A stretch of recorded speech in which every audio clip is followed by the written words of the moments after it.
संयोगवश गौतमी गंगा भी उन्हीं क्षेत्रों से होकर गुजरी, इसलिए कुश तर्पण वाले ये तीर्थ स्वर्ग की ओर जाने वाले मार्ग बन गए।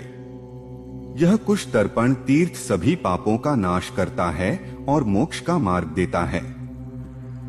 इसी तरह एक अन्य पुण्य स्थल है मन्यु तीर्थ। इसकी कथा यह है कि एक बार देवताओं और दानवों के बीच घोर युद्ध हुआ, जिसमें देवताओं की हार निश्चित लगने लगी। हताश देवता फिर से ब्रह्मा जी के पास गए और उनसे समाधान पूछा। ब्रह्मा ने उन्हें गौतमी गंगा के किनारे भगवान शिव को प्रसन्न करने की सलाह दी। देवताओं ने गंगा के किनारे संगीत, नृत्य और भजन से भगवान शंकर की आराधना की। जब शंकर ने उनसे आने का कारण पूछा तो उन्होंने अपनी दुखद कथा सुनाई और विजय पाने की इच्छा व्यक्त की।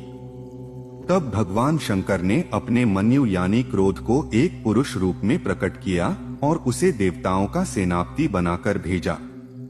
मन्यु ने विधिवत शंकर को प्रणाम किया और युद्ध के लिए चल पड़ा।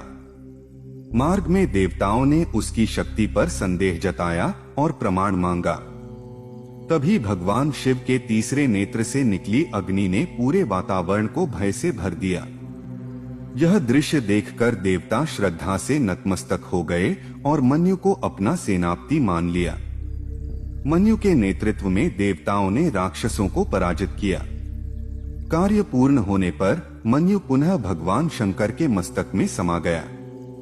जिस स्थान पर देवताओं ने भगवान शिव से विजय के लिए मन्यु को अवतरित कराया था, वह मन्यु तीर्थ कहलाने लगा।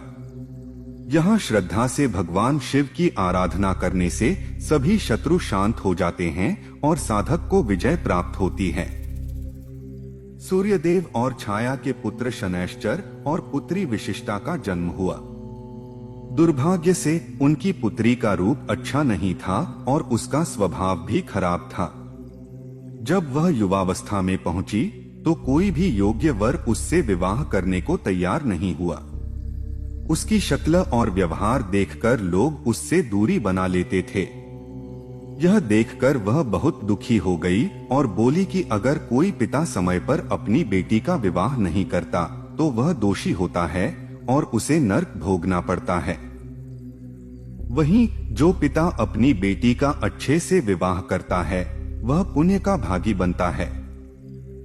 बेटी का विवाह न कर पाने से दुख और पाप से मुक्ति नहीं मिलती। यह एक ऐसा पाप है जिसका कोई प्रायश्चित नहीं है। पुत्री की ऐसी बातें सुनकर सूर्यदेव विचलित हो उठे और बोले, बेटी, तुम्हारा विवाह तुम्हारे रूप और व्यवहार की वजह से नहीं हो पा रहा है। मैंने तुम्हारे लिए अच्छा वर खोजने की पूरी कोशिश की, लेकिन किसी को मजबूर नहीं किया जा सकता। अगर तुम खुद बता दो कि तुम किससे विवाह करना चाहती हो तो मैं प्रयास करूंगा। पुत्री के कहने पर सूर्यदेव ने उसका विवाह त्वष्टा मुनि के पुत्र विश्वरूप से करवा दिया। वह भी डरावनी शक्ल वाला था। दोनों के बीच कभी प्रेम कभी झगड़े का माहौल बना रहता था। इस दंपत्ति से गंड, अतिगंड, रक्ताक्ष, दुर्मुख, हर्षण आदि पुत्र पैदा हुए। इनमें से हर्षण नाम का पुत्र धार्मिक और सत्य बोलने वाला था। एक बार हर्षण अपने मामा यमराज से मिलने गया। वहां उसने देखा कि कई जीव तरह तरह के कष्ट सहते हुए नरक जैसी स्थिति में हैं। यह देखकर उसका मन व्यथित हो उठा। जब उसने कारण पूछा तो यमराज ने बताया कि यह सब उनके बुरे कर्मों का परिणाम है। हर्षण को याद आया कि उसके माता पिता ने भी अपने जीवन में कुरूपता और उपेक्षा झेली है, जो शायद उनके कर्मों का फल है। और यदि ऐसा है तो मृत्यु के बाद उन्हें भी ऐसा ही दुख भोगना पड़ेगा। यह सोचकर उसने यमराज से अपने माता पिता के उद्धार का उपाय पूछा। यमराज ने उसे बताया कि गौतमी गंगा के किनारे जाकर भगवान विष्णु की आराधना करे, वही उनके पापों का नाश कर सकते हैं। हर्षण ने उनके बताए अनुसार विधि विधान से गौतमी तट पर जाकर शुद्ध मन से विष्णु की भक्ति की। भगवान विष्णु उसकी भक्ति से प्रसन्न होकर उसके कुल को सुंदर रूप दे दिया। तभी से उसके पिता को भद्र और मां को भद्रा कहा जाने लगा। जहाँ यह अनुष्ठान हुआ वह स्थान भद्रतीर्थ के नाम से जाना गया। एक बार राजा अभिष्टुप ने वशिष्ठ और अत्रि जैसे ऋषियों को आचार्य बनाकर अश्वमेघ यज्ञ आरंभ किया। अनुष्ठान में ऋषियों के बीच विवाद हुआ कि क्षत्रिय राजा के यज्ञ में कौन याचना करेगा और कौन दान देगा, क्योंकि क्षत्रिय तो याचना नहीं करते। विवाद के समाधान के लिए वशिष्ठ जी ने सुझाव दिया कि सूर्यदेव से पृथ्वी की याचना की जाए। यह बात मानते हुए राजा ने सूर्य की उपासना की और सूर्यदेव ने कृपा कर यज्ञ में भाग लिया। उनके आगमन से वह स्थान पवित्र हो गया। यज्ञ स्थल पर ब्राह्मण वेश में आए राक्षसों ने यज्ञ में विघ्न डालना शुरू किया। उन्होंने यज्ञ का अपमान किया और ऋषियों की निंदा की।